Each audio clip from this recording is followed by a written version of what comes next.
All right, let's jump right in. When I say the words executive coaching, what's the first thing that pops into your head? Probably fixing a problem, right? Or maybe some kind of soft skill tune-up? Well, let's just challenge that for a second. What if the most powerful coaching isn't about fixing you at all? What if it's about tearing down a ceiling that you can't even see is there?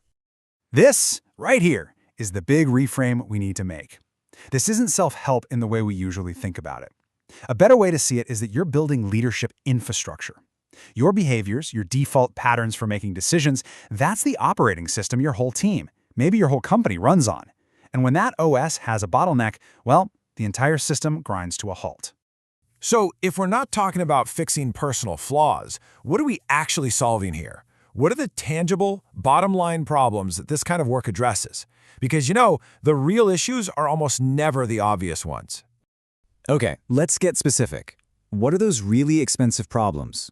The ones that are kind of subtle, that never ever show up on a dashboard, but are secretly driving pretty much all of your outcomes. Let's run through these, because they're huge. First, decision drag. This isn't just you being indecisive. It's when a 30-minute choice explodes into a 2-week email chain just because the clarity wasn't there from the start. Then you have filtered reality.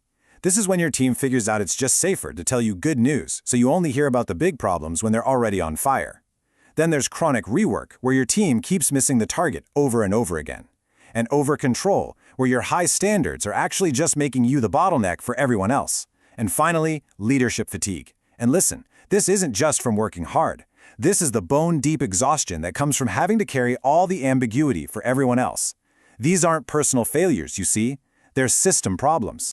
So how do you know if you're hitting that invisible ceiling? Well, it turns out there are some surprisingly clear warning signs, and they show up way before your big performance metrics start to tank. Check out these 3 signs. First, you're only hearing about problems when they're full-blown emergencies, not as early warnings. Second, take a look at your calendar. If it's totally packed, it's probably a symptom that decisions aren't getting made without you in the room. And third, and this one's a classic, you delegate something important, but the second it gets a little tricky, whoop, it lands right back on your desk.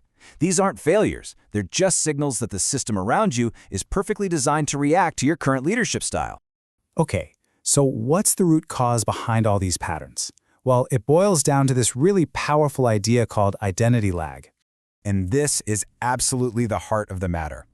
Identity lag is when the very instincts that got you to where you are, being the hero, moving at lightning speed, having all the answers, are now the exact things holding you and your organization back. Your identity as a leader just hasn't kept pace with the new demands of your role.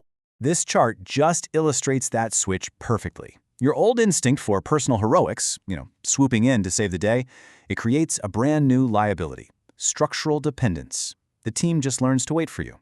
Moving fast all the time means you're moving too fast to get the honest, critical feedback you need to hear. And being hands-on, well, that just makes you the bottleneck for every single important decision. Your greatest strengths have literally become your biggest constraints. Okay, so you've diagnosed the problem, you get it. Now, how do you actually fix it? This is where it gets really critical to choose the right tool for the job. And frankly, this is where a lot of leaders get it wrong. It all comes down to answering this one simple but incredibly powerful question.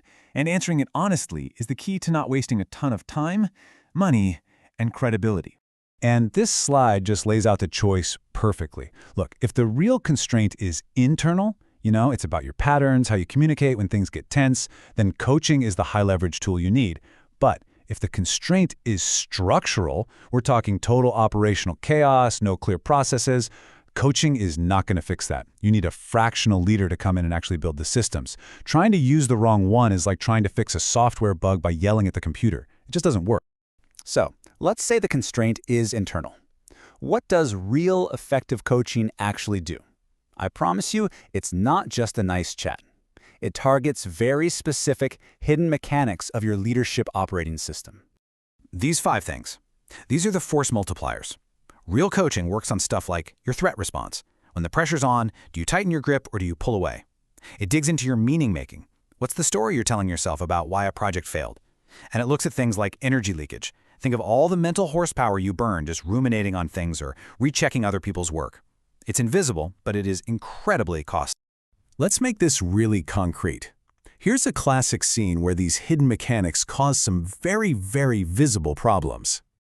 Oh man, we have all been in this meeting. This is a perfect example of communication compression. The leader just assumes everyone has the same definition of faster, but without any clear, concrete expectations, the team just ends up spinning its wheels, which creates a ton of rework and frustration. The intention was to create speed. The actual impact was just chaos. Now for another scenario that is way too common.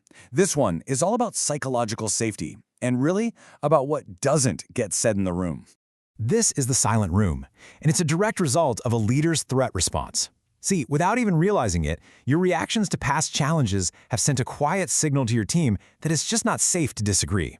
So they nod along to your face to keep things smooth, but the plan is totally dead on arrival because nobody was actually committed to it in the first place. And finally, let's look at a scene that I'm pretty sure frustrates almost every single senior leader who's trying to scale themselves and their impact. This is the infamous delegation boomerang, and you know what fuels it? The leader's own rescue reflex. Every single time you jump in to solve a problem for your team, you are training them to bring you problems instead of solutions. You think you're helping, but you're actually undermining their ownership and teaching the whole organization to just wait for you to fix things. Okay, so seeing these patterns in yourself, that's the first huge step.